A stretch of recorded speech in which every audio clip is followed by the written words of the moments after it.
Iepratīm Zaļnieku arotu vidusskolas kopmītnē šodien parādījušās jaunas ielas, kas itin naski tiek apbūvētas ar teltīm.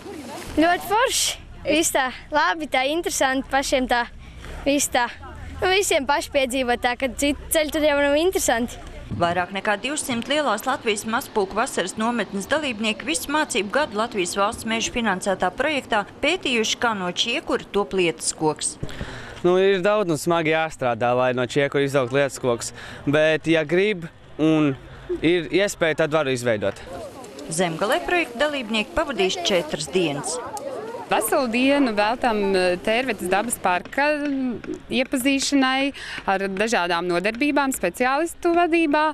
Mēs kopā ar Sija Mecelito Latvijā būsim meža, tādā īstā meža cirsmā, kur vērosim meža moderno tehniku, un, lai līdz turienei nokļūtu, tas būs pārgājiens ar pieturām. Šis projekts būs noslēdzies, bet ko bērni darīs rudenī, pagaidām nezina arī mazpulku vadītāji, jo jaunatnes organizāciju attīstības sistēma joprojām ir bērnu autiņos.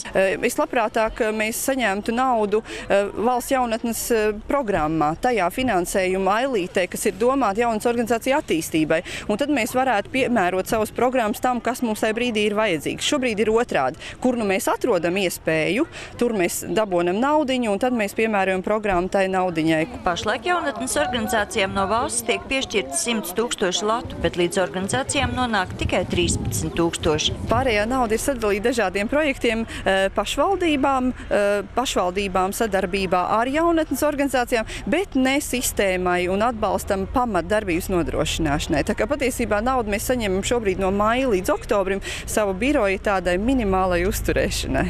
Lai situāciju mainītu, jaunatnes organizāciju vadītāji jau pavasarī viesojās Saeimā un izglītības ministram tika iesniegt vēstule ar lūgumu dubultot finansējumu. Pašlaik Latvijā darbojas 202 mazpulku, kuros iesaistījušies 2500 bērnu. Sandra Leitāna, Andris Pāns, TV Spektrs.